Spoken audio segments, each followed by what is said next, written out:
O kaya nabutan ka ng ano, pag nadudumi ka na, ito yung pangubasabit, pang ganon. Pangkusko. So ito, nakikita mo tong bunot na to. Yan. Bunot to ng nyog. Yan.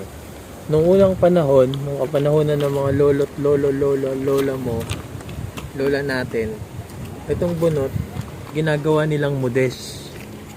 Oo, kasi hindi pa uso dati yung mudes. Paano? Di ba pagkatanggal, ginaganyan lang nila yan. Tapos? Tapos ito na yung sinasabay doon yung panty.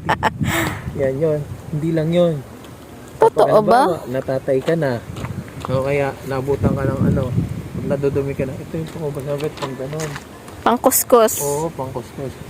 Ang maganda dito, ang maganda kasi sa ganito, ano, unang-una, simot lahat talaga. Pati yung sabit-sabit. Yak! Parang brush. Oo, parang brush. Tapos hindi siya masakit sa tubo. Kasi, sa mga nakatry na dyan, comment naman sa baba.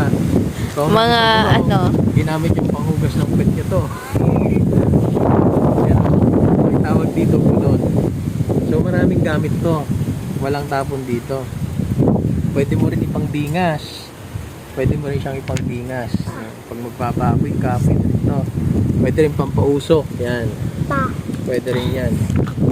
So, i-comment nyo pa guys kung ano pa yung mga pwedeng paggamitan nyo. Meron pa pala, pang toothbrush din pala to.